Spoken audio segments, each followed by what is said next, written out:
Pernah nggak sih kamu lagi asyik nongkrong di kafe, memesan es kopi susu yang seger banget, terus pas menyeruput, tiba-tiba kamu bengong memperhatikan benda silinder kecil di gelas kamu itu. Mungkin kamu berpikir, ini cuma plastik atau kertas bolong yang fungsinya sederhana banget, cuma memindahkan air dari gelas ke mulut.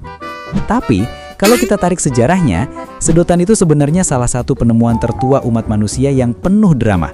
Mulai dari lambang kekayaan para raja, sampai jadi musuh nomor satu lingkungan hidup. Cerita ini dimulai sekitar 5.000 tahun yang lalu di tanah Sumeria, wilayah Mesopotamia. Zaman itu, orang-orang di sana sudah jago membuat bir.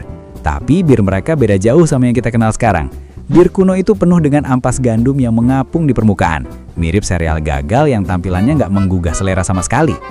Kalau mereka minum langsung dari tempayannya, ampasnya bakal ikut tertelan dan bikin tenggorokan seret.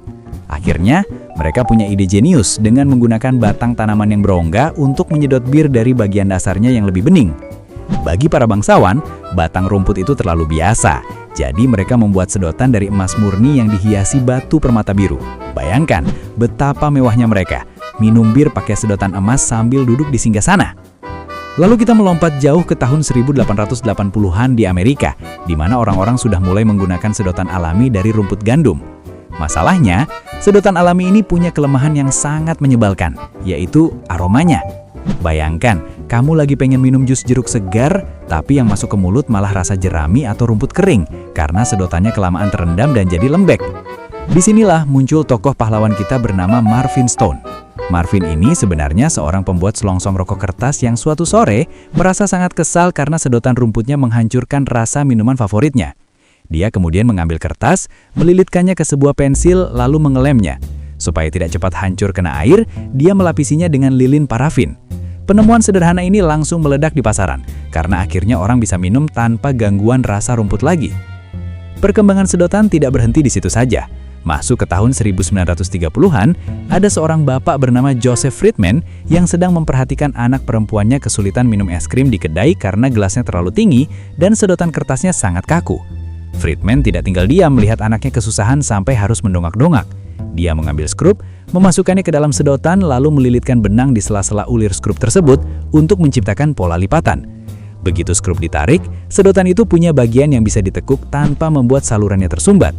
Inilah awal mula sedotan fleksibel yang kita kenal sekarang, yang uniknya pertama kali justru laku keras di rumah sakit karena sangat membantu pasien yang harus minum sambil berbaring.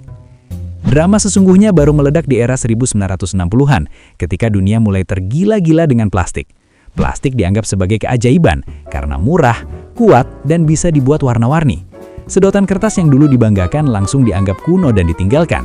Kita semua dimanja dengan kepraktisan sedotan plastik sekali pakai, tanpa menyadari bahwa benda yang kita pakai cuma 10 menit ini tidak akan hancur sampai ratusan tahun.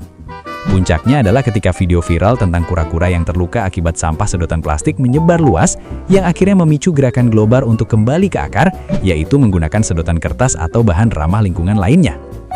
Sekarang, setiap kali kamu memegang sedotan, entah itu yang dari kertas, bambu, atau logam, kamu akan sadar bahwa benda sekecil itu punya perjalanan panjang yang melintasi peradaban. Dari emasnya para raja sampai menjadi pengingat kita untuk lebih peduli pada bumi. Sedotan bukan sekedar alat bantu minum, tapi saksi sejarah kreativitas manusia yang terus berevolusi.